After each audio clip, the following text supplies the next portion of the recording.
Hi, my name is Stephanie Everett, and I'd like to welcome you to day 8 of our Old World Christmas traditions here at the Suburban Chateau.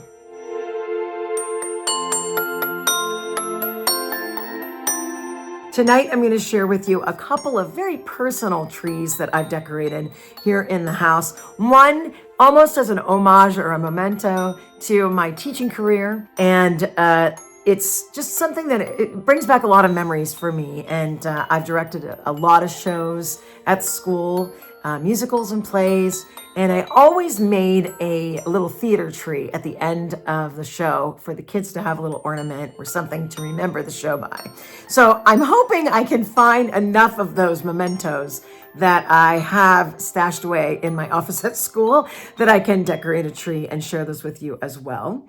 And then I'm just going to share some different trees that are around the house and just that personal touch that you can add to your home, and maybe just expressing a little bit about your life and your family and just all those incredible memories along the years.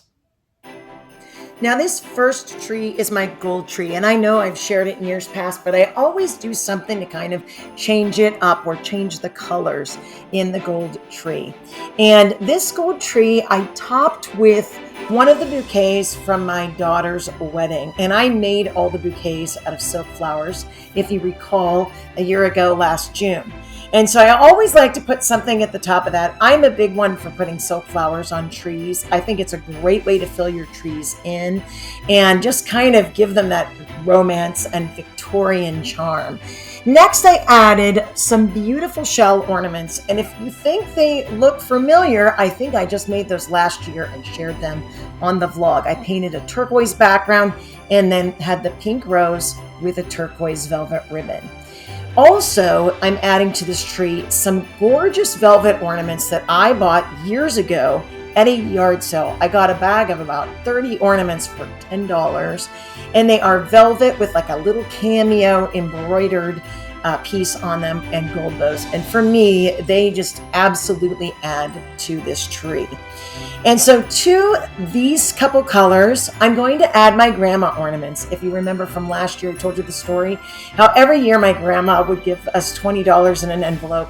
And so one year I saved up right when I started housekeeping, and I bought these incredible rose ornaments, and they sort of match my china. I have the Old Country Roses china, and I just thought these were so gorgeous. So I've had these for 30 years easily. And then, as I said, I love to add in flowers. To me, that adds that element of Victorian charm. It just fills out the entire tree. And then I'm also going to add this year just a little touch of plaid to this tree. So a little plaid tree skirt, and this is in my guest room.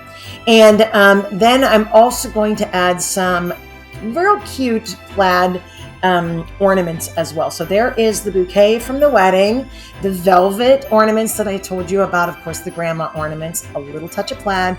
That turquoise, it just matches the quilt that I have in the room so well. So I think it does work, even though it's a little bit different juxtaposed against the burgundy, but it's a really fun tree. Now, this next tree is located in my work area, which is the back room of our house. We have sort of a large room. You might remember a few summers ago, I painted that one wall a dark teal color. And up against it, I put all of the posters from all of the plays and shows that I had directed or I was in over the years with my career. And I've had a lot of fun making that wall up. But this tree is also going to be a little bit of a nod to those shows. Over the years, my music director and I often would like to make something special that the kids could take home with them to remember the show.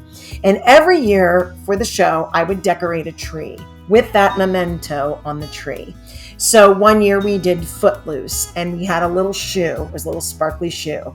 One year we did Guys and Dolls. So we had a keychain with the dice on it. So we really tried to match something with each of the shows to give the kids as a memento. And it just became a tradition over the years.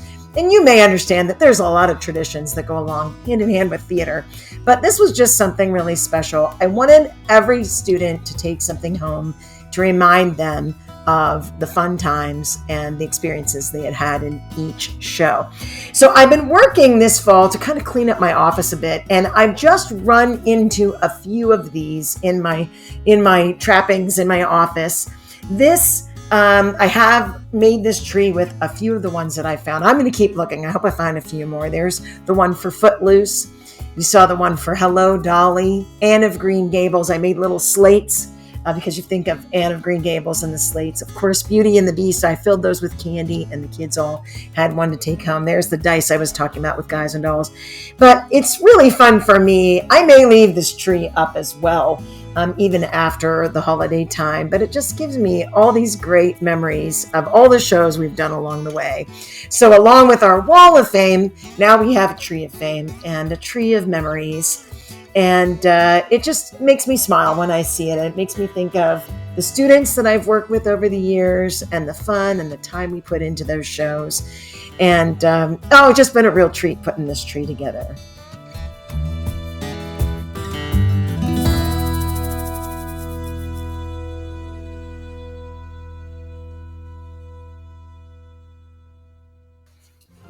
Our final tree is a bit of a Victorian tree. It is a rose gold artificial tree that I purchased at Walmart a few years back. It's got a hint of pink, although it's really hard to see in our video today. But to that, I added muted pastel colors, and just kind of to give it a pop of all kinds of different pastel colors. And then we're going to add some more ornaments to that. Now, some of my favorite ornaments for this tree. This is kind of my vintage tree. It's probably the one I look at the most because I work in this room and it's the most inspiring. I found years back, and I believe this was at Michael's, I found these adorable Victorian ornaments, and some of them are Santas. A lot of them are skaters, or just sort of Victorian, almost Dickens-like characters. And some are little boys. This one is a little boy, but he's all in pink and purple, very cute. And some of them are little girl skaters. And I just adore them. I think they're beautiful. And alongside those, I have just a few of these velvet ornaments, and I believe those were also at Michael's find years back. But I just think the muted colors are so perfect. They go so well together with these. So then on top of that, I have sort of the turquoise color that pops. So when you see these, yes, some of those turquoises are in those characters, but it kind of enhances that. And I love the turquoise velvet on the ribbons of those as well. So I'm gonna sprinkle all of my little characters in here. And they're just so lovely. And a lot of times, because these are extra heavy, I do try to, this is a good example. I have one that's a skater here.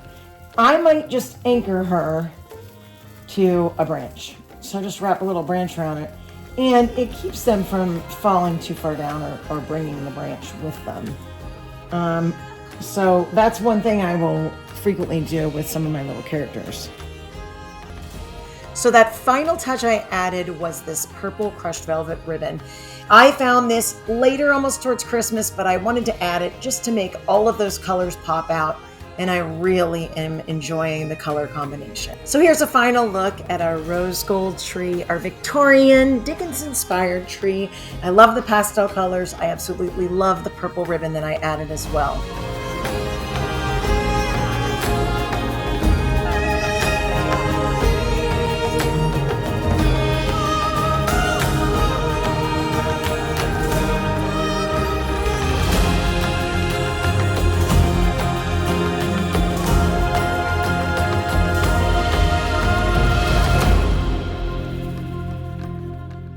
Thank you so much for joining me here for our Old World Christmas Tradition series here at the Suburban Chateau. Keep tuning in for more videos to come.